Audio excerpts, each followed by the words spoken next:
Voilà, et après ce documentaire sur les événements de Tunisie, place au débat avec nos invités qui sont tous sur le plateau de Public Sénat. Feriel Ben Mahmoud qui a réalisé ce film. Bonsoir et merci d'être avec nous.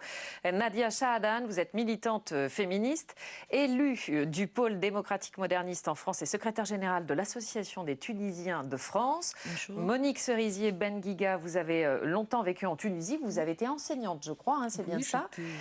Et puis vous êtes ancienne sénatrice représentante des Français établis hors de France. Et puis enfin, Yves Pozzo di Borgo, sénateur. Bonsoir. Vous avez surtout été membre de la mission d'observation du Conseil de l'Europe pour les élections tunisiennes.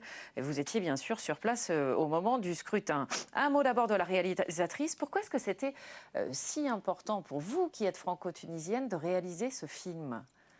Moi, j'étais à Paris au moment, en janvier, quand il y a eu la Révolution. Et tout de suite, c'était évident qu'il fallait que j'aille filmer ce qui se passait. Donc j'ai pris ma caméra, je suis allée filmer. Et au départ, je ne savais pas ce que ça allait donner, ce que j'allais raconter dans ce film. Et petit à petit, j'ai décidé de filmer le processus au jour le jour, au présent. Tout ce processus, donc entre le départ de Ben Ali jusqu'aux élections. Est-ce que vous diriez que vous êtes passé d'un fol espoir à une déception ou pas du tout ? Non, je dirais pas ça. Enfin, moi, comme j'ai vécu vraiment pendant les 9 mois, ce qui est une période assez longue. Enfin, le temps d'une grossesse. Voilà, c'est court et long à la fois, puis c'est passé beaucoup de choses. Et en même temps, c'était seulement il y a 9 mois, la Révolution, c'était pas si longtemps. Ce que j'ai voulu, voilà, j'ai pas essayé de faire une démonstration, expliquer a posteriori pourquoi ça s'est passé comme ça, mais essayer de comprendre en prenant le pouls en fait du pays, de la population. Les contradictions, les doutes, les questions que les gens se posaient pendant toutes les différentes étapes de ce processus. De le vivre avec les Tunisiens, en fait. Hein. C'était ça le but du documentaire. Yves Pozzo di Borgo, vous étiez sur place au moment du scrutin. Qu'est-ce que vous dites de l'organisation de ces élections? Parce que c'est ce que vous êtes allé contrôler là-bas. Il y avait 700 observateurs étrangers, beaucoup de parlementaires. Moi, j'y étais au titre du Conseil de l'Europe. Et avec mes collègues parlementaires, on a surveillé 10 à 15 bureaux sur des zones urbaines comme Tunis, comme Bizerte, et sur des zones rurales. Moi, j'étais très impressionné par le sérieux des assesseurs. Vraiment, je suis habitué au bureau de vote en France, et vraiment, j'étais surpris par ce sérieux-là. On vous sent bluffé même. Oui, parce que il y a eu d'abord dès le départ, à 7h du matin, les bureaux de vote, il y avait des queues énormes. Vraiment des queues énormes. Ouais, vous avez tous attendu, je crois, 2 heures, 3 heures pour voter. 4 heures, on m'a dit, et en même temps, on sentait vraiment une volonté de tous ces gens-là de voter. C'était pour eux extraordinaire. Enfin, j'ai même un de mes collègues suédois, il m'a dit, j'en avais les chairs de poule de voir tel esprit démocratique. Il faut dire qu'ils en ont été privés pendant longtemps, en même temps d'élections libres. Mais non, c'est très intéressant de voir comme ça à quel point nous, on est gavés de démocratie. C'est naturel pour nous.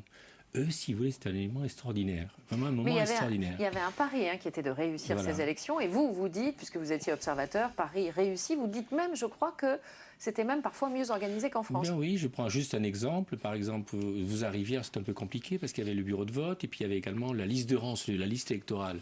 Alors vous ne savez pas très bien où vous étiez, les assesseurs cherchaient. Eh bien, il y avait un système qui n'existe pas en France ni en Europe. Tout simplement, vous appeliez un numéro, vous donniez votre numéro de carte d'identité et automatiquement, vous aviez un SMS qui indiquait votre bureau de vote, le lieu de votre bureau de vote et votre place, votre rang sur la liste électorale. Pour qu'on vous retrouve immédiatement. Pour qu'on vous retrouve immédiatement. Et j'étais vraiment, il y avait une très belle organisation. Ils ont mis du temps, je crois qu'ils ont retardé les élections pour cela. Mais je peux dire vraiment, de tout ce qu'on a vu, nous et mes collègues ont été la même chose, vraiment, on a également suivi jusqu'au dépouillement. On a bien vu que c'était fait de façon mais très précise, vraiment. Il était impossible de frauder. Alors peut-être qu'il y a des bureaux de vote qu'on n'a pas vus, mais franchement, de tout ce qu'on a vu, les 700 personnes qui étaient là... c'est vraiment à la marge, vous nous dites. Donc vous êtes en train de dire chapeau bas aux Tunisiens. Ça, c'est bien. On va parler maintenant, si vous le voulez bien, de la participation. Avec vous, Monique Cerisier, Ben Guiga, et avec vous, Nadia Chahadan. Qu'est-ce que vous diriez déception ou au contraire satisfait d'une participation à 53% en gros? Mais on parle de 53%. Moi, je veux bien qu'on fasse le compte sur les personnes qui étaient en âge de voter. Donc quand même, une grande proportion n'était pas inscrite ou n'avait pas de carte d'identité informatisée qui leur permettait de voter sans être inscrit. Ouais. Donc moi, je récuse ce chiffre. Je crois que le chiffre de 90% des inscrits est un chiffre qu'il faut retenir. Oui, vous dites à partir du moment où les gens se sont inscrits et qu'il y en a 90% qui sont allés voter, c'est énorme. Je retiens ce chiffre-là, c'est énorme. Et comme j'ai le souvenir de toutes les... 53% même, c'est pas mal, non? 53%, ça serait pas mal, mais ça ne correspond pas à l'engagement des Tunisiens, cette fois-ci, après n'avoir jamais connu depuis l'indépendance. Ils n'ont jamais eu d'élection qui ne soit pas truquée. Donc, pour la première fois, à part une élection municipale à Nabeul au lendemain de l'indépendance. Ah, Nadia Chaban est de Nabeul, justement. Mais oui. Vous êtes présenté. était furieux du résultat. Alors vous êtes présenté donc pour le pôle démocratique moderniste, mais en France. Pour la circonscription France-Nord. Voilà. Oui. Mais quelle vision vous avez de cette mobilisation des Tunisiens par rapport à cette élection? Vous dites c'est formidable, il y a un apprentissage de la démocratie qui se fait vitesse grand V. On a vécu exactement la même chose en France, parce qu'il faut dire que la particularité de ces élections, c'est que ça a été organisé par une instance indépendante et que ce n'est pas le ministère de l'Intérieur qui l'a supervisé. Et c'est important de rappeler, ce n'est pas l'État. Et donc, il n'y avait ni les moyens de l'État, ni quoi que ce soit. Je veux dire, ça s'est fait sur la Tunisie. Mais en France, il y avait 14 bénévoles pour la France-Nord qui ont organisé quasiment tout le suffrage pour France-Nord, ce qui n'était pas une mince affaire, sachant que la circonscription était plus grande que la Tunisie elle-même. Donc... Et on a vécu exactement le même engouement, les mêmes moments d'émotion et de joie, avec des attentes de 3 à 4 heures devant les consulats et les bureaux de vote. Et c'est vrai que moi, j'ai vu des gens pleurer en sortant des bureaux de vote. J'ai entendu des you-you. J'ai vécu des choses extraordinaires ce jour-là, quoi.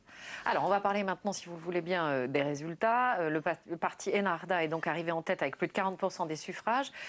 Pourquoi, et là je vous pose la question vraiment à tous, pourquoi d'après vous tant de Tunisiens leur ont fait confiance? Est-ce que c'est véritablement parce qu'ils sont fidèles à ces idées-là, ou est-ce que c'est parce qu'ils ont voulu se rassurer? Qu'est-ce que vous en pensez? Moi, je pense qu'il y a plusieurs raisons, bien sûr. C'est un parti riche, organisé, très structuré. Ancien, qui a des réseaux qui sont anciens, justement, et n'est pas apparu il y a 6 mois. Et également qui a joué sur le fait qu'il représentait une véritable rupture, une rupture totale avec le système, l'ancien régime et Ben Ali. Et ça, je pense que c'est quelque chose qui a joué en leur faveur. Il y a aussi les autres partis qui étaient en face, qui étaient divisés. Oui, on le voit dans le documentaire d'ailleurs. Il n'y a pas que ça, mais c'est un des éléments pour plusieurs raisons. Moins organisé aussi peut-être, moins implanté. Voilà, il y a toutes sortes de choses, mais aussi le contexte qui est important. Ça aussi, je vous pose un peu la question, parce qu'on le sent un peu dans votre documentaire, les partis des villes et puis les partis entre guillemets, des champs. Non, moi je voudrais revenir sur l'ancrage culturel très profond de l'islam dans la société tunisienne. Quand on vit à Tunis et dans les quartiers privilégiés ou dans des villes de la côte très, très ouvertes, on ne le voit pas. Mais il suffit d'aller dans des milieux, dans les milieux qui ont voté Ennahda, ce sont des gens qui sont comme les Bretons des années 50.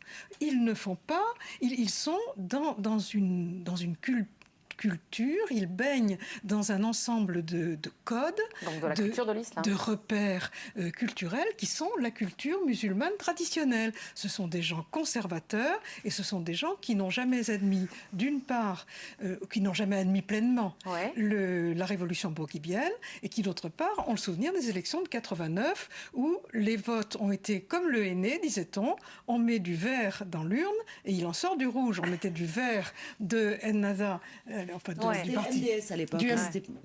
On mettait du vert dans l'urne et il en sortait du rouge de Ben Ali. Je reviens à ma question, parce que c'est un peu ce que vous dites tout de même. Est-ce qu'il n'y avait pas deux Tunisie, c'est-à-dire une Tunisie à la fois des grandes villes et puis des villes côtières, et puis une Tunisie de la campagne? Moi, je crois que c'est beaucoup plus complexe que ça. Moi, je crois que c'est beaucoup plus complexe que ça, et je ne crois pas qu'on puisse réellement faire une cartographie de la Tunisie au travers de ce vote, réellement. Comment vous l'analysez, ce vote Ennahda? Le vote Ennahda a joué sur sa campagne s'est orchestrée autour de 3 thèmes nous sommes des victimes de l'ancien régime, c'est nous qui avons le plus lourd tribut. Ce qui était vrai d'ailleurs. Ce qui était vrai, mais en même temps, la gauche a payé les années 60. Ils étaient légitimes là-dessus. C'était pas les seules victimes, la gauche également, mais elle n'a pas joué la carte de victimaire, si vous voulez, à mettre. D'ailleurs, les derniers prisonniers politiques en Tunisie, c'était des étudiants de l'UGET. Et il y avait quelques centaines en prison les dernières années. Deuxième carte. Alors, il y a les moyens financiers gigantesques dont aucun parti ne dispose. Aucun parti. Qui viennent d'où d'ailleurs? Moi, je leur pose la question, ils répondent toujours pas. Donc, ils disent c'est nos adhérents, mais on ne peut pas expliquer. Et il y a une implantation au niveau du pays extrêmement importante, puisque pendant des années, ils ont quand même eu le temps de s'implanter un peu partout dans toute la Tunisie. Je reviens d'un mot quand même sur les moyens financiers. C'est suspect d'après vous? Moi, je me refuse à poser la question. À spéculer. J'attends qu'ils, eux, transmettent et disent d'où vient cet argent. Parce qu'ils prennent de la transparence, donc on attend de voir cette transparence à l'œuvre. D'autre part, il y a aussi... donc, jouer sur la carte de la victime, jouer et avoir des moyens, plus une implantation extrêmement importante dans le pays, et disposer quasiment, parce qu'au lendemain de la chute de Ben Ali, qu'est-ce qui s'est passé? Il y a aussi un investissement de quasi une bonne partie des mosquées tunisiennes qui ont été investies par des imams qui ont commencé aussi à faire un travail en profondeur. Oui, c'était des prêches politiques. Et en même temps, si vous voulez, donc ils allaient gagner. Avec ou sans ça, ils allaient gagner parce qu'ils avaient une implantation nettement supérieure aux autres au niveau du territoire, de la couverture du territoire. Et donc, c'était attendu. C'est pas une surprise en soi. Mais par contre, moi, ce qui m'a inquiété, c'est l'utilisation de moyens un peu proches ou similaires de l'ex-pouvoir. Comme quoi, précisément? C'est-à-dire quand on confond le caritatif et le politique, il y a une question qui m'interpelle, moi, à ce propos. Si vous votez pour moi, je vous donnerai ci, ou non, mais je vous paye votre ou... facture, ou bien je règle un certain nombre allé ou je marie des couples qui n'en ont pas les moyens et autres. C'est des choses qui ont été vues et il y a pas... Ils s'en défendent d'ailleurs. Et ça, c'est des choses qui éthiquement n'étaient pas faisables et c'est pas très... Je veux dire, moi maintenant, ce que je veux savoir, c'est est-ce qu'ils vont être à la hauteur du discours qu'ils tiennent aujourd'hui, qui est plutôt rassurant, en disant qu'on ne touchera pas aux acquis et qu'on ne reviendra pas en arrière sur un certain nombre de choses. Donc j'attends de voir. Alors justement, c'était ma prochaine question sur l'avenir. Est-ce que vous avez le sentiment, vous, Kenarda, plutôt envie de rassurer ou est-ce qu'il y a un risque fondamentaliste? Quelle est la vision d'ailleurs de l'Union européenne là-dessus? Je ne sais pas véritablement des visions européennes. La première question qui est importante, moi je tendance à penser que tous les éléments que j'ai eus, d'ailleurs, vous avez du bureau de vote à Tunis où il en a fait jusqu'à 70%, les bureaux de vote populaires. Donc c'est pas la ville. Je crois que ce que j'ai plutôt perçu, j'allais dire, c'est un peu comme le MRP de l'époque des années 50. C'est une société des années 50. C'est exactement ça. C'est une société qui... Bon, alors décoder MRP pour nos téléspectateurs. C'était à l'époque, après la guerre, c'était un parti d'origine démocrate chrétienne qui était le MRP, qui faisait à l'époque 35% des voix. Ça ne fait pas ça, c'était un parti, pas religieux, qui sortait du religieux, mais c'était ça. L'ENADA, pour moi, enfin moi tel que je l'ai perçu, c'était plutôt une société traditionnelle dans des zones qui s'est un peu opposé au bling-bling de la famille Ben Ali et puis de tout le bling-bling qu'il y a dans les la tradition contre le bling-bling. C'est plus des gens qui sont porteurs de valeurs familiales. Et c'est très surprenant dans les bureaux de vote. Dans les bureaux de vote urbains, même sur les plus populaires, il n'y avait pas de problème homme-femme, c'est parce que les bureaux étaient les mêmes. Mais quand on arrivait dans les zones rurales, naturellement, les femmes se mettaient dans une file et les hommes dans une autre. Les femmes avaient raison, parce que comme elles étaient moins nombreuses, ça pouvait très vite faire moins de queue. Mais ça veut dire quand même que le poids du tradition est bien là. Le poids de tradition est important. Et moi, je trouve que ça correspond vraiment. Pour moi, c'était vraiment la démocratie. C'était l'expression de ce qu'est la Tunisie. Il ne faut pas la rêver. C'est pas on ne peut pas la rêver de façon européenne. C'est une Tunisie comme ça. Enfin, moi, je l'ai perçue comme ça. Alors, Monique Cerisier, Ben Guiga d'abord. Il ne faut pas sous-estimer le vieux fond culturel conservateur et musulman de la Tunisie. Or, il a été écrasé, il a été dévalorisé, il existe. C'est ennuyeux qu'il ne soit repris que par un parti comme Ennahda, qui me semble être extrêmement ambigu. Pourquoi? Dites-nous, où est son ambiguïté? C'est-à-dire qu'il y a toujours... Vous savez, moi je suis catholique de formation, Les Tartuffes et les pharisiens, je connais par cœur. Ouais. Et la France des années 50, j'ai été élevée dedans. Quand je suis arrivée en Tunisie, je n'ai pas eu de surprise, c'était pareil. C'est-à-dire que la société tenue par les hommes de religion... Mais l'ambiguïté d'aujourd'hui, dites-moi. Et l'ambiguïté d'aujourd'hui, c'est qu'ils prétendent, je veux bien les croire, qu'ils ne toucheront pas au statut des femmes. On en vient à ça. Je veux bien le croire, mais tout dans leur façon de penser le contredit. Alors justement, donc, ils vont être prudents, à mon avis, pendant un an, jusqu'aux prochaines élections. Voilà, il y a des législatives dans un an, pour les téléspectateurs qui ne l'auraient pas compris. Donc c'est vrai qu'il y a un an d'observation.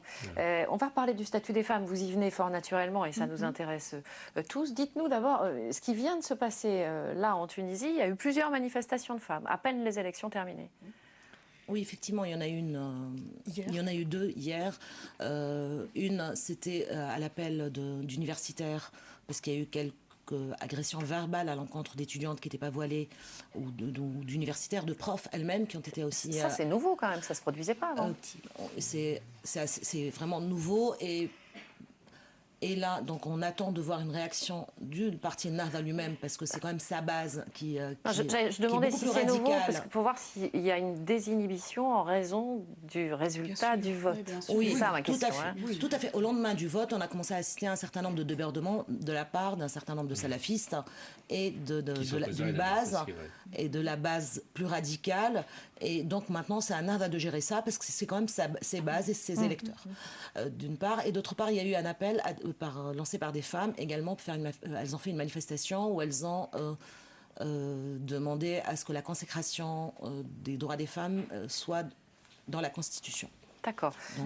Ferial, vous qui avez vécu ça en tant que réalisatrice, journaliste, mais aussi en tant que femme, justement, est-ce que vous avez le sentiment qu'il y a un danger aujourd'hui sur les femmes tunisiennes et leur liberté ? Moi, je pense qu'elles ont effectivement raison là, de se mobiliser pour réaffirmer leurs droits. Après, par exemple, sur le code du statut personnel, qui est le code de loi qui régit les lois de la famille en Tunisie, le parti Ennahda, ça fait des mois qu'il dit qu'il n'y touchera pas, pour ne pas faire peur justement aussi à une grande partie de la population, et dit que maintenant il faut voir ce qui va se passer. Mais effectivement, les femmes restent mobilisées et vigilantes et elles ont Vous l'avez senti, elles cette ont raison. inquiétude ? Oui, bien sûr, mais même avant même de savoir qu'on allait avoir une assemblée constituante, il y a eu des manifestations de femmes qu'on voit dans le film très vite, parce que voilà, pour pas qu'on touche à leurs acquis.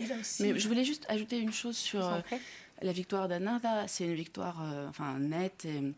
Mais je voulais juste préciser que 60% des électeurs tunisiens n'ont pas voté pour les islamistes.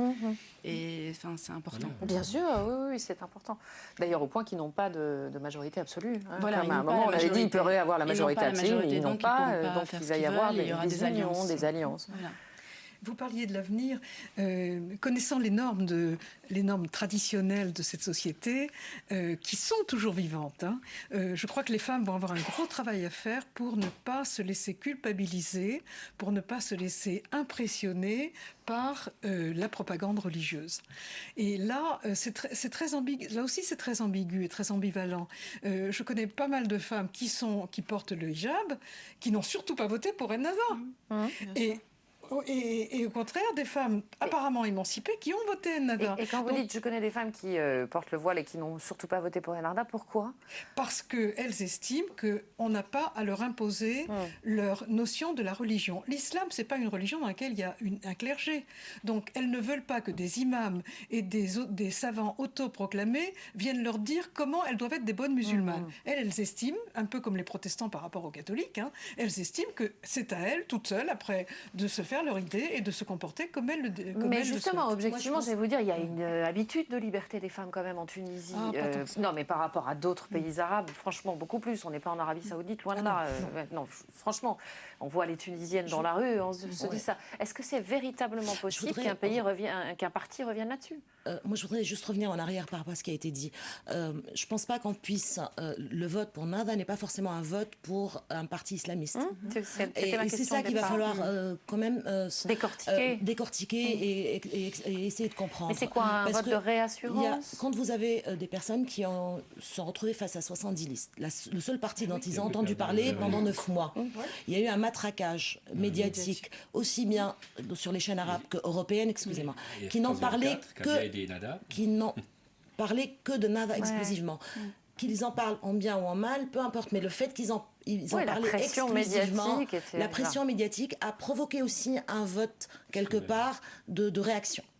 Il y a une partie de vote de réaction. Il y a aussi toutes les personnes qui sont donc sur une méconnaissance du terrain, sur une méconnaissance des partis, et qui sont sur une méfiance du politique en général et qui disaient moi je vais voter pour un musulman parce qu'au moins il ne sera pas corrompu. Oui, parce que c'est-à-dire qu'il y avait quelque chose de cet ordre-là. C'était aussi Ben Ali, quoi. Et donc, voilà, donc ça a aussi beaucoup joué. Moi je l'ai vu, je l'ai observé par des gens qui sortaient d'un bar et qui partaient voter à Pantin, en l'occurrence, et ils sortaient du bar, quoi. Ils étaient en train de boire leur demi, et ils sont partis voter, et puis ils parlaient, et ils votaient Nahda. Ouais. Et donc là, on est réellement sur quelque chose qui est beaucoup plus complexe, et qu'il va falloir analyser différemment. Il va falloir du temps pour comprendre, et peut-être les prochaines élections législatives. Donc, n'oublions pas aussi le discours populiste de Nahda, et tout le discours familiariste par rapport aux femmes, c'est-à-dire que Nahda n'a pas du tout remis en cause le code du statut personnel, mais n'a pas arrêté de dire, par contre, oui, vous comprenez, il y a beaucoup d'hommes au chômage, il y a beaucoup d'incivilité, les enfants sont un peu abandonnés à eux-mêmes, il va falloir remettre un peu d'ordre, un peu de un peu paternaliste morale, aussi. Un peu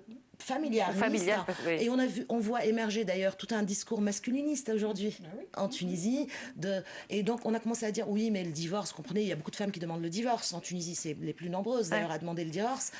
Donc il va falloir restructurer la famille et travailler autour de la famille. Donc c'est ce discours-là qui est conservateur finalement. Un mot d'Yves Pozzo-di-Borgo, parce que c'est important sur la suite du processus. J'imagine que le Conseil de l'Europe sera présent aussi. Il faut expliquer aux téléspectateurs ce qui va se passer à partir de maintenant. C'est-à-dire qu'il y a l'Assemblée qui est élue pour un an, c'est une assemblée constituante qui est donc chargée de mettre en place une constitution. Il y a d'ailleurs, la plupart des partis sont déjà sur un processus de consensus sur beaucoup de points, notamment sur l'article 1, même Ennahda est d'accord pour le mot civil. Alors le mot civil, il faut savoir que nous on emploie le mot laïque, mais le mot laïque en Tunisie, vous me direz si je me trompe, a plutôt une tonalité religieuse.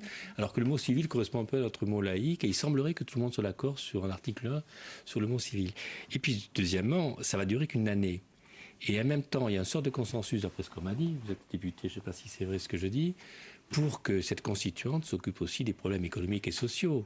Quand vous pensez il y a une urgence, on le sent bien dans votre documentaire. Hein. Parce que quand vous voyez très bien qu'il y a 42% des femmes diplômées qui n'ont pas de travail, 25% des enfants diplômés, enfin des enfants universitaires, alors que le taux de chômage c'est 20%. C'est aussi. Donc il y a vraiment un gap là-dessus, et c'est vrai que les problèmes économiques et sociaux, je pense que d'ailleurs Ennahda et ses alliés vont être obligés très vite de régler ça.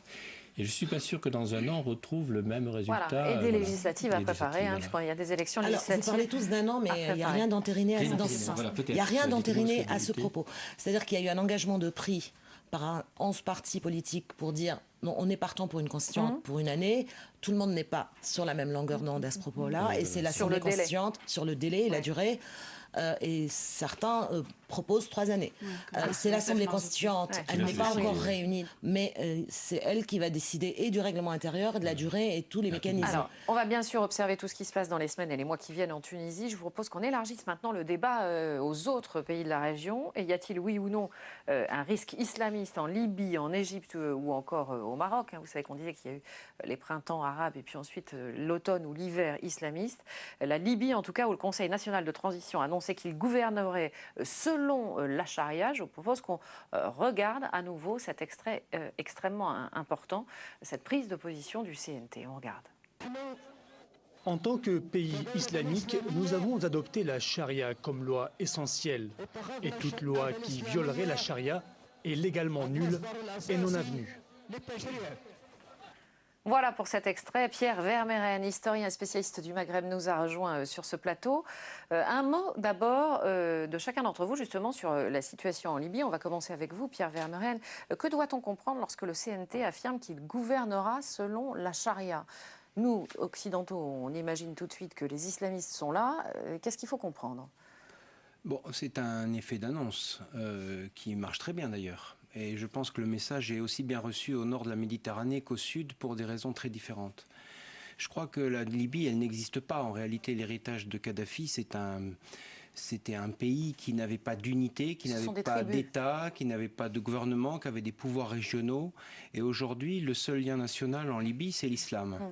Alors, donc, le message qui est envoyé à une fraction des combattants qui ont vaincu Kadhafi et qui sont islamistes. Il faut rappeler qu'une partie des milices qui dirigent actuellement Tripoli, des milices armées sans ordre de Belhaj, qui a été à Guantanamo, si ma mémoire est bonne. Donc le message qu'il leur est adressé, je pense que ça veut dire, écoutez, on va travailler ensemble, mais d'abord il faut rendre les armes, créer une armée unitaire, et donc on vous donne en quelque sorte un gage. Oui, c'est ce gage, un en signe réalité, de ralliement, quoi. Moi je l'interprète comme ça. Parce que sinon, on part à la guerre civile. Donc, à partir de là, le choix est assez vite fait. Maintenant, qu'est-ce que c'est que la charia? On peut en débattre pendant des heures. Ça veut rien dire, la charia. Ça veut dire la voix. Tout dire ou rien ça veut dire. dire tout ou rien. Donc, il y a un effet d'annonce, un symbole très fort. Dites-nous, ça veut dire la voix? Ça veut dire la voix, ça veut dire le chemin vers Dieu. Mais en dehors de quelques éléments de code civil, comme la polygamie, de quelques éléments de code pénal comme la décapitation au sabre d'un certain nombre de criminels, ou d'éléments économiques comme on connaît bien l'interdiction du prêt usuraire, eh bien il n'y a rien dans la charia, à supposer qu'elle existe, il n'y a rien sur l'organisation des pouvoirs publics, il n'y a rien sur la forme de l'État. Donc, si vous voulez, c'est plus un signal que réellement un code de gouvernement, une organisation. Au demeurant, la charia est en vigueur en Arabie Saoudite parmi d'autres lois et elle est incorporée à la loi, par exemple, égyptienne ou à la loi algérienne. Donc, ce n'est pas quelque chose de marocain. Oui, donc on voit vraiment que dans ces pays, c'est très différent. Voilà, donc vous voyez, c'est un signal à mon avis. C'est pas pour ça que c'est un bon signal. Oui. Les uns et les autres, justement, comment vous avez reçu, on va globaliser, même si ça n'est pas la même chose, ces signaux qui arrivent de ces pays différents, Enarda en Tunisie, le CNT qui dit qu'il va gouverner selon la charia, comment vous le recevez? Moi, j'aurais tendance à dire que c'est vrai que le modèle tunisien, s'il s'appliquait à la Libye, à l'Égypte, serait fantastique, je crois. Deuxièmement, moi, je voudrais dire quand même qu'il y a une façon de la part des Européens de regarder ce problème-là. Je suis très surpris, la dernière fois j'écoutais Marine Le Pen, elle disait, mais vous vous rendez compte, tant de gens, de Tunisiens qui vivaient en France ont voté pour Ennahda, donc ça veut dire que l'intégration n'a pas réussi. C'est complètement fou comme raisonnement. Et le problème, je me rends compte, je dis ça... C'est peut-être un peu de la provocation aussi, non, parce que j'ai retrouvé dans l'éditorial de votre collègue Barbier dans l'Express, dans les éditoriaux du Figaro, un peu ce sentiment à l'égard du monde musulman. Et je crois qu'on a un problème de regard des Français sur ce monde-là. Je dis ça vraiment. Et je dis ça parce que c'est très important et on est en train, on ne se rend pas compte de créer une sorte de phobie à l'égard de ce problème-là. Oui. Sur l'affaire de la charia, moi j'ai eu la même réaction que beaucoup de monde en disant mais c'est pas possible ce qu'il dit, parce qu'en plus quelle autorité a-t-il le CNT puisqu'il n'est pas élu, rien. Et c'est pour ça que j'écoute avec attention les spécialistes du monde arabe parce que c'est quelque chose qui est beaucoup plus nuancé qu'on ne le dit. Voilà. Et je suis... Alors, voilà. C'était les remarques que je voulais faire dessus. Écoutez, on savait que, par exemple, que la région de Benghazi était une région très marquée par un islam fondamentaliste et que les combattants en Afghanistan libyens venaient de cette région. On le savait très bien. Mais moi, ce que je veux comprendre, si vous voulez, c'est que ce mot fait immédiatement, et vous l'avez très bien dit, M. Pozzo di Borgo, réagir les Occidentaux. C'est très bien que dès qu'on prononce le mot charia, et tous les Occidentaux sont assez effarés. Voilà. Est-ce que c'est un signal envoyé, comme vous l'avez dit, M. Vermeuren, aux différentes tribus libyennes, ou aussi un signal envoyé aux Occidentaux? Je crois que M. Vermeuren a raison. C'est un signal, mais ça n'est pas probablement qu'un signal. Mais c'est un signal envers le pays pour essayer de retrouver un peu d'unité, parce que Kadhafi a aggravé les divisions tribales. Le roi Idriss avait au contraire essayé de les calmer. À l'une et à l'autre, je vous pose la question, parce que maintenant vous êtes deux femmes sur ce plateau et je sais que ce sujet vous tient beaucoup à cœur. Quels sont les risques pour ces femmes en Libye, puisqu'on en a parlé en Tunisie? Faut dire qu'elles étaient vraiment en tête de pont de la révolution, parce qu'on l'oublie. Oui, et on oublie aussi qu'il y a des centaines de femmes qui occupent des postes à responsabilité en Libye. Il y a plus de 100 juges, il y a un certain nombre de cadres. C'est pas l'image qu'on en a, effectivement. C'est pas du tout l'image qu'on en a, et c'est assez inégal. C'est-à-dire la Libye, si vous prenez Benghazi, ou si vous prenez Tripoli, ça ressemble en rien au reste de la Libye, quoi. Je veux dire, dans les grandes villes, aujourd'hui, il y a une majorité de filles à l'université. Elles sont plus nombreuses que les garçons à l'université. Et c'est une société extrêmement hétérogène, extrêmement compliquée et complexe, dont on ignorait beaucoup de choses. Effectivement, les femmes étaient à l'avant-garde, puisque la première manif qui a été initiée, c'était le 27 janvier, et c'était à l'appel des femmes. C'était les mères de prisonniers politiques. Donc moi, je pense que ces femmes-là ne vont pas lâcher. Elles ne vont pas se laisser faire. Elles ne vont pas se laisser faire. Et d'ailleurs, j'ai vu circuler depuis hier une pétition de femmes libyennes qui dit nos droits, on va essayer de les sauvegarder, parce qu'il faut dire que leur statut actuel, c'est un statut qui est légèrement en avance par rapport aux Algériennes et Marocaines. Vous n'avez pas été Sur frappé deux ou quand trois aspects au on niveau a de leur vu code toutes de la ces famille. images du CNT? Il n'y a pas une femme sur ces images. À chaque fois qu'il y a eu des prises de parole, des rebelles, ex-rebelles, qui vont maintenant diriger le pays, il n'y a pas une femme sur ces images. Vous êtes en train de nous dire qu'elles ont eu un poids important dans une certaine partie du pays, on ne les voit pas. Le premier conseil qui a été mis en place à Benghazi, hein, le conseil de la Révolution, il y avait des femmes. Et c'est une fois que ça a basculé, que c'est le CNT qui a repris les choses, là, les femmes ont disparu complètement. Parce que là, on était dans une configuration autre et les femmes n'étaient pas dans la lutte armée, donc elles étaient évacuées à partir de ce moment-là. Pierre Vermeuren. On vient d'une société, alors pour le coup, qui a été traditionnelle ou très peu bouleversée par le 19e siècle et le 20e siècle.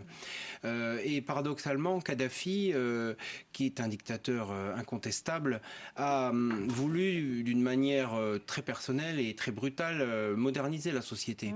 Donc il a promu les femmes à travers sa fille, à travers ses filles, à travers ces fameuses Amazones. Il a développé, comme aucun autre pays de la région, la scolarisation des filles. Et finalement, c'était la pire manière de moderniser une société que de le faire de la main d'un dictateur. Donc il y a aussi, et c'est un peu comme le vote Ennahda, on en a parlé tout à l'heure, quand les pays dictatoriaux, quand les dictateurs se présentent comme progressistes, le retour du bâton, malheureusement, c'est la tradition. On l'a connu en Iran hein, d'une manière inimaginable, mais c'est toujours le même principe. Alors, mais il va bien falloir en sortir, mais c'est une étape certainement douloureuse et longue. Mais vous l'évaluez comment, le risque pour ces femmes? Et est-ce que, vous nous l'avez un peu dit, rassurez-moi, on est loin de l'Arabie Saoudite quand on entend le mot charia dans la bouche des responsables du CNT. On ne connaît pas la Libye.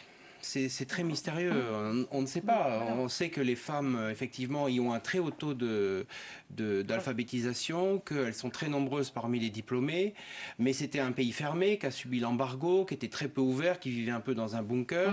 Il y a heureusement des liens très forts avec la société tunisienne, donc il y a eu quand même beaucoup de circulation depuis la levée de l'embargo et même sous l'embargo. Mais maintenant, il y a le problème de la langue, c'est un pays arabophone qui est beaucoup moins ouvert sur l'Europe à travers les télévisions, à travers les langues étrangères que ne le sont les autres pays du Maghreb. Donc, et puis concrètement, là, l'enjeu, c'est d'éviter la guerre civile. Donc il va falloir construire un État, une constitution, procéder à des élections, remettre l'industrie pétrolière en route, récupérer des milliers de missiles qui se baladent dans le pays avec des bandes armées. Donc les défis sont quand même considérables. Malheureusement, la question des femmes, c'est pas la priorité. Malheureusement. Mais ça va le devenir. Mais... Alors, il y a aussi des élections déterminantes fin novembre, c'est là, demain, en Égypte. Que va-t-il se passer d'après vous? Mais il va se passer l'équivalent de ce qui s'est passé en Tunisie. Il y a les frères musulmans en Égypte. Si ce n'est que les expériences de chaque pays sont différentes. Et quand mon ancien collègue Pozzo di Borgo dit qu'il faudrait que ça soit pareil pour les autres pays comme que la Tunisie, je réponds non. Je réponds non parce que l'émancipation de la société tunisienne, elle est antérieure à Bourguiba, au moins pour ce qui elle est antérieure à Bourguiba, au moins pour ce qui concerne c'est pour ça que les quand vous villes et la côte. Ça va se passer de la même manière en Égypte. Ce qui va se passer de la même manière, c'est que pas évident, hein. Non, ce qui va se passer, c'est quand même que là aussi, les gens vont chercher à voter pour un bon musulman. Aller dans les campagnes, aller dans les petites villes, ça Alors, donne... les uns et les autres, qu'est-ce que vous en pensez? Les frères musulmans, on est d'accord, Pierre Vermeuren, c'est pas Ennahda. Hein. Non, mais c'est plus radical. D'abord, il faut préciser que l'Égypte est dirigée par l'armée aujourd'hui. Oui. Que l'armée n'a rien lâché. Elle a lâché son chef, mais il y a un autre chef à la place. Premièrement. Deuxièmement... Les arrestations continuent, qu'il y a des centaines de prisonniers actuellement. Les chrétiens qui sont massacrés. Oui, ça, on l'a Deuxièmement, que les frères musulmans attendent de gagner les élections depuis plus de 80 ans. Depuis leur fondation en 1928. Bien, si le scrutin est transparent, ils vont gagner les élections. Et ils vont avoir cette fois-ci la majorité absolue d'une manière presque certaine. Alors, pour les téléspectateurs qui nous regardent, je suis désolée de reposer la question pour la troisième fois, mais les frères musulmans, justement, vis-à-vis de l'islam, qui sont-ils par rapport à Ennahda? Est-ce qu'ils sont plus radicaux? Non, le patron d'Ennahda a été formé par les frères musulmans au départ en Syrie. Alors après, il a évolué puisqu'il a été à Londres, il a eu beaucoup de contacts, il est francophone, il a fait une partie de ses études à la Sorbonne, etc. Le cœur de l'islam politique, et notamment depuis la création des musulmans, c'est l'Égypte, des frères musulmans. C'est l'Égypte. Tous les leaders, y compris les plus radicaux, Saïd El-Qutb qui a été pendu en 1966, qui a été vraiment le théoricien le plus radical de la mouvance frères musulmans, est égyptien. El-Zawahiri, le numéro 2 d'Al-Qaïda avant Ben Laden, c'est un Égyptien. Donc on a effectivement tout un spectre qui va d'un islamisme dit modéré à un islamisme extrêmement radical, notamment les salafistes. Tout ça est regroupé en Égypte dans un conglomérat opaque parce qu'il n'y a pas de légalité jusque-là de cette organisation. Et ça va arriver au moment des élections. Mais ma question est, s'ils obtiennent la majorité absolue, est-ce qu'on doit être beaucoup plus inquiet parce que déjà, la majorité absolue... Il y a aussi une différence majeure entre la Tunisie et l'Égypte. Le taux de scolarisation en Égypte est extrêmement bas. La population est pour une grande majorité inalphabète. Donc c'est un paramètre, il faut en tenir compte. Il y a également, si on prend le statut des femmes, c'est la chaléa déjà. On n'est pas sur quelque chose de révolutionnaire ni en rupture de quoi que ce soit. 96% des femmes sont excisées en Égypte. On a tendance à l'oublier. Ça, c'est un chiffre qu'on oublie qui est très important. Objectivement, est-ce que vous êtes plus inquiet Est-ce que vous êtes plus inquiet sur ce qui va se passer en Égypte que sur ce qui vient de se passer en Tunisie? Vous permettez que je dise que l'inquiétude, on ne l'a pas ressentie pendant tout le temps où on avait des dictateurs tortionnaires comme Ben Ali ou Moubarak. Et maintenant, on est inquiet parce qu'il y a les frères musulmans. Oui, mais ça, c'est la posture de l'Occident qui est extrêmement hypocrite. Peut-être qu'enfin, les Occidentaux ont découvert ces pays et qu'ils ont envie de s'inquiéter de la démocratie à venir dans ces pays. Les dictateurs sont partis, c'est normal qu'on s'inquiète de la... Non, mais les dictateurs, on les trouvait très bien. Non, mais pas nous. Dites-le aux chefs d'État qui ne sont pas autour de ce plateau. Il se trouve qu'il y a une ambiguïté dans le discours occidental aujourd'hui et qui est extrêmement... et qui date pas d'aujourd'hui, qui, je pense, n'a pas du tout envie qu'il y ait une réussite de ces processus, ni quoi que ce soit, et qui a envie... C'est même pour ça que les dictateurs sont restés en place. Moi, je suis sûre qu'ils sont super contents qu'il y ait des conservateurs qui arrivent au pouvoir. Parce que ils vont perpétuer le même type de politique économique, c'est-à-dire que, y compris islamistes. Par exemple, arrivant au pouvoir, s'ils gouvernent, ils vont reproduire le même type de politique économique que le RCD avant. En Tunisie, c'est un copier-coller quasiment des ultralibéraux qui seront d'accord. Ils vont augmenter encore plus la dette de la Tunisie. Ils vont pas remettre en cause des rapports Nord-Sud. Ils sont pas du tout sur quelque chose sur le fond dans ce type de relation. Donc, on a soutenu des dictateurs. Aujourd'hui, on continue à être dans un discours extrêmement ambigu et à faire la une exclusivement autour du péril islamiste, entre guillemets. Mais même pas le péril, parce que pour certains, ça ne l'est pas tant que ça. Parce que, je veux dire, si vous êtes face à un péril, vous donnez les moyens ou vous donnez un coup de pouce pour rendre visible la majorité des populations. Et jusqu'à maintenant, cette majorité est complètement occultée. C'est-à-dire les 60% de Tunisiens qui n'ont pas voté nada, on n'en a pas entendu parler dans tous les médias occidentaux. Donc c'est quand même ça aussi. Donc quelque part, il y a une ambiguïté dans ce type de rapport. Et aujourd'hui, on continue à vouloir alimenter des divisions et sans apporter de... La parole est à Yves Pozzo di Borgo. Que répondez-vous?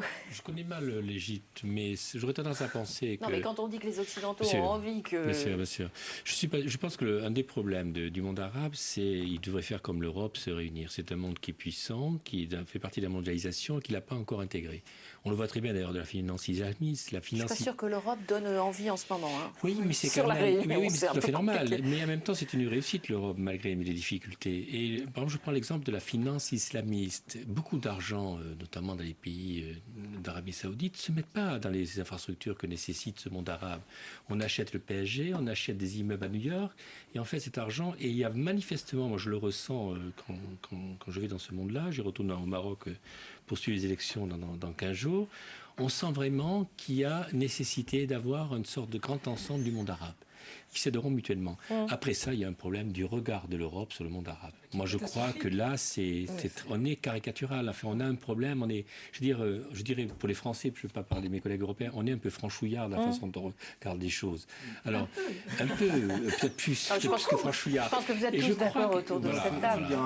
Je crois, je parle aux spécialistes. Non, mais on n'y connaît rien. Le regard français sur le monde arabe est un regard très ignorant. C'est d'ailleurs pour ça qu'on n'a pas vu arriver les révolutions. C'est pour ça qu'on n'a pas vu arriver les révolutions, qu'on a accepté les dictateurs, on a pensé tout d'un coup que c'était la démocratie et que les islamistes avaient disparu et que maintenant il n'y aurait que des islamistes. C'est toujours aussi ridicule. Mais la réalité, c'est que les islamistes, les frères musulmans, vont gagner les élections égyptiennes s'ils ont le droit de vote et que c'est un vote aussi qui n'est pas seulement religieux, c'est un vote nationaliste. C'est pour ça qu'il n'y aura pas d'union dans le monde arabe pour l'instant, parce que tous ces votes, la révolution tunisienne a été une révolution nationaliste et le vote d'Ennahda est aussi un vote nationaliste religieux identitaire. Comme en Suisse, on a eu il y a quelques semaines. Au Maroc, parce qu'il nous reste 4 minutes d'émission, Pierre Vermeren, qu'est-ce que vous en pensez? Il y a des élections 3 jours, je crois, avant l'Égypte, c'est ça? Ou quelques jours avant? Qu'est-ce qui va se passer?